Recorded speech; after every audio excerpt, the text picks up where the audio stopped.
Les fortes pluies tombées sur Abidjan dans la nuit de mercredi à aujourd'hui ont causé d'importants dégâts. En dépit des appels du gouvernement à libérer les zones à risque, les éboulements ont encore endeuillé. Ce matin, au quartier Mosikro d'Atekoubé, les sapeurs-pompiers sur place annoncent 6 personnes ensevelies. Parmi elles, un couple et leur bébé de moins de 3 mois. C'est sa camarade qui est décédée là. Elle était enceinte même pendant le mois de Ramadan et elle vient d'accoucher il y a à peine 2-3 mois. Donc c'est elle qui vient de partir avec son mari, voilà, qui sont engloutis là sous la terre. Bon, un coup j'ai ouvert ma porte, je vois que la terre est rentrée chez moi. Maintenant c'est en sauvant ma femme, le mien est tombé sur mon pied. Les recherches menées par la brigade cynophile déployée permettent de retrouver 2 corps. Très tôt alerté, le chef du gouvernement est sur le terrain.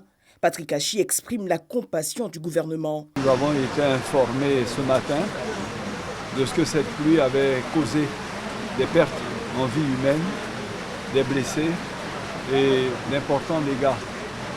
Nous sommes donc venus sur le lieu avec les membres du gouvernement concernés pour nous enquérir de la situation. Apparemment, nous aurions 6 disparus. 2 corps, je crois, ont été retrouvés. Quelques blessés qui ont été conduits dans des centres hospitaliers.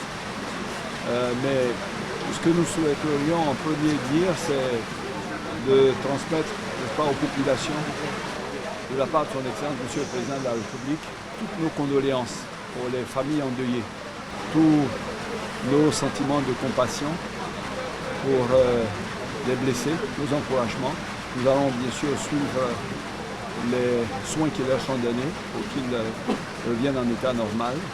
L'occasion pour le Premier ministre d'exhorter les populations à quitter au plus vite les zones à risque. Un des objectifs qui nous avaient été assignés par le Président de la République et instructions qui ont été données au ministre technique, c'était que cette année, tout soit mis en œuvre pour que nous ayons 0 décès humain, 0 blessés, 0 dégâts matériels.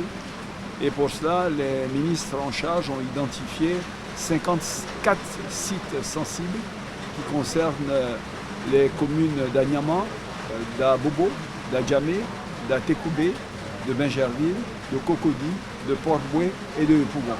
Pour près de 25 000 personnes qui vivent dans ces sites qui sont des sites à risque.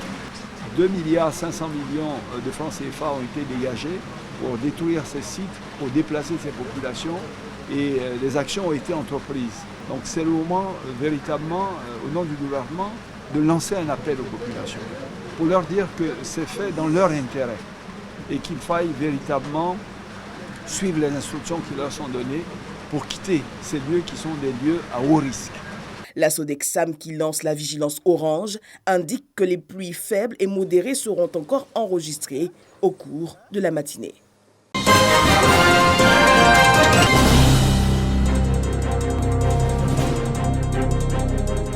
Le bien-être social des enfants, une des préoccupations majeures de l'ONG Save Children.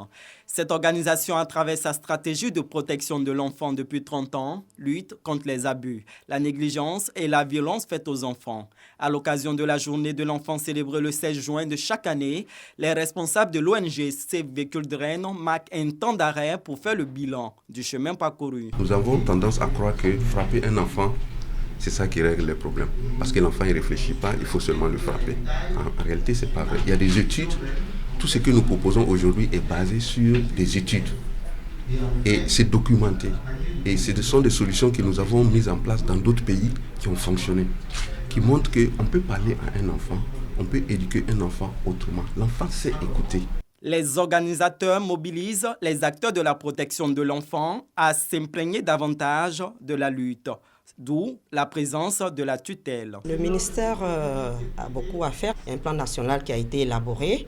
J'ai parlé des lois en faveur de la protection des enfants, les lois sur les MGF, les lois sur les mariages, les lois sur la filiation, pour veiller vraiment à la protection des droits des enfants sur le territoire national. La journée de l'enfant africain est une journée internationale créée le 16 juin 1991 par l'Organisation de l'Unité africaine, aujourd'hui Union africaine, en souvenir du massacre de centaines d'enfants lors d'une marche pour leurs droits à Soweto en Afrique du Sud par le pouvoir de l'apartheid le 16 juin 1976.